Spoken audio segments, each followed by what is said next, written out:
Are you ready? Yeah. Yes! This is the Ross Kaminsky Show. You're a great American. He's a great guy. Now, Ross Kaminsky on Denver's talk station, 630 K-How.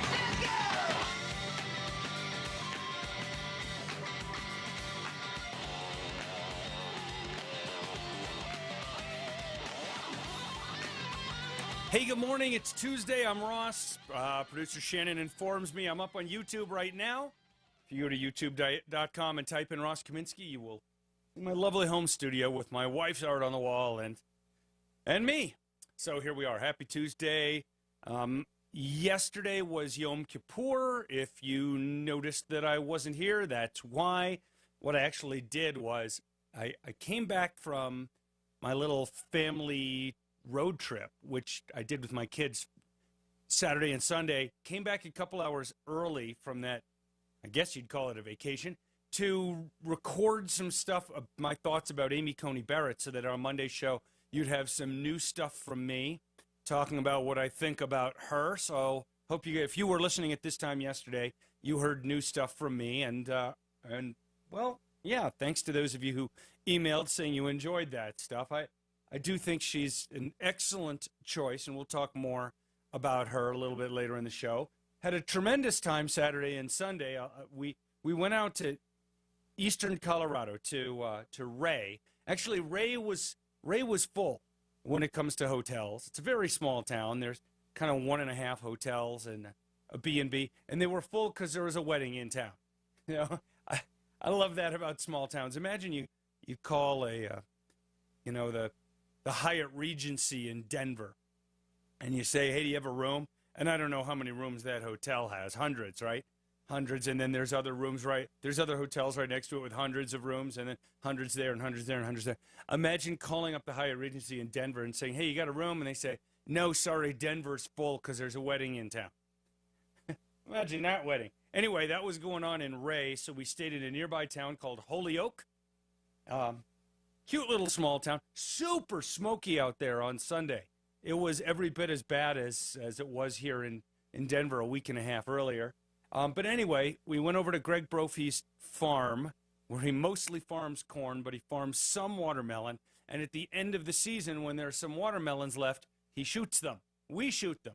This is my first time going out there, but we got to shoot a whole bunch of watermelons with a whole bunch of different caliber guns, and my kids got to try some shooting. Mostly we shot with suppressors. The stuff was pretty quiet, but I had hearing protection anyway, even though we probably didn't need it, but just to be safe. And it was just so much fun blowing up watermelons.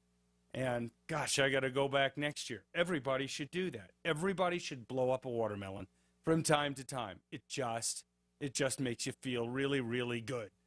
And it was just nice also to be away and just it's part of the state where there's like no people, almost no people. It was really, really nice. So that was where I was on Saturday, Sunday. Yesterday being Yom Kippur, I was home. For me, Yom Kippur, even though I'm not a very religious person, it's a day I take seriously. I do every year. I don't eat anything from basically sundown at the start of the holiday, which was Sunday evening this year, to sundown at the end of the holiday, which is Monday evening. I go 24 hours without any food, without any water or anything, or any other drink, without using any electronics of any kind. So no TV, radio, phone, or computer, no power tools. I try to avoid driving. We had an issue yesterday, so I had to drive to pick up a kid at school. That was the only driving I did, and mostly just take it as a day of reflection and contemplation and thinking about, I don't know that I would say religious things. It's not exactly how I work, even though it's obviously a Jewish holiday. But anyway, that was my Yom Kippur for my Jewish friends. I hope you had an easy fast. And once again, although slightly belated for everybody, including my non-Jewish friends, Happy New Year. So, tonight is the first presidential debate of the 2020 electoral season. This is going to be an interesting one, right? We have, who knows? Who could possibly predict what's going to happen in this debate. We did learn at some point recently what the debate topics will be, and I'll get to that in a minute. But one of the interesting notes I saw, I guess I saw this yesterday over on Fox News, was how the presidential candidates are preparing.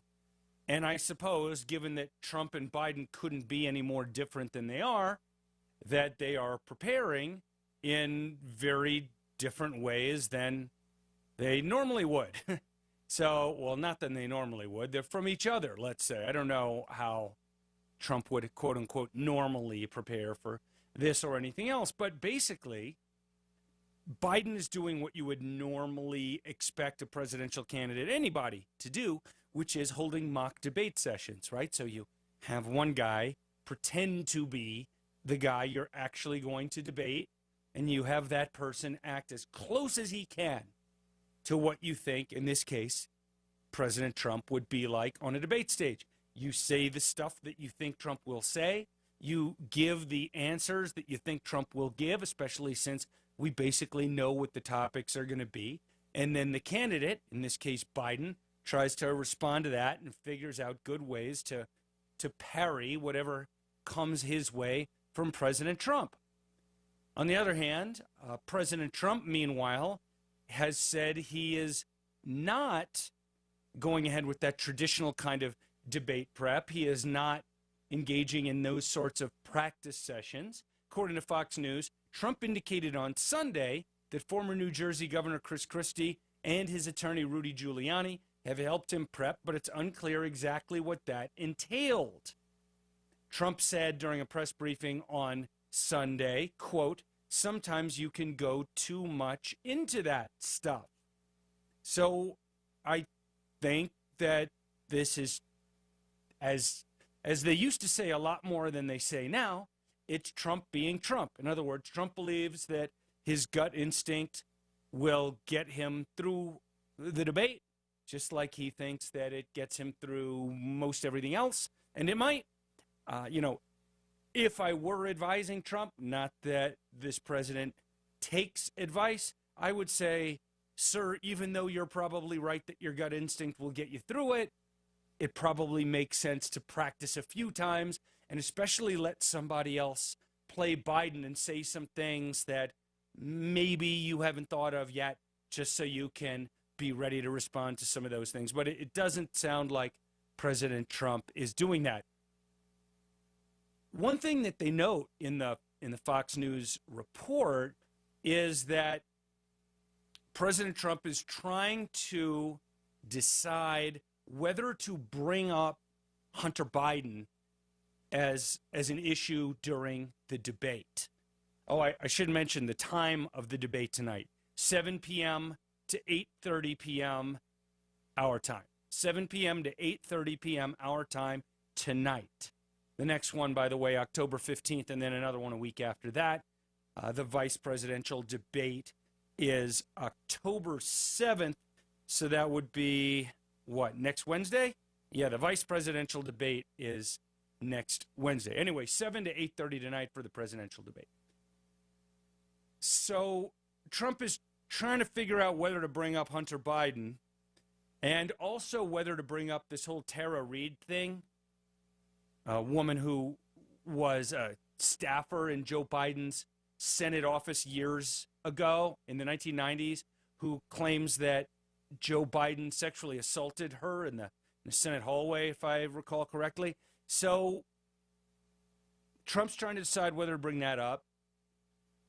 In the meantime, and again, we're going to talk about this more during the show, I think you can expect Joe Biden to bring up this, I don't know that I want to call it a bombshell. It's a term that's overused these days, but a fairly big story by the New York Times on Sunday about President Trump's taxes, and we're going to talk about that more in a bit. The bottom line argument that the New York Times is making is that Donald Trump hardly pays any income taxes at all, and I think in the last couple of years, or in the last 2 years that they have the data from, President Trump paid $750 a year in tax.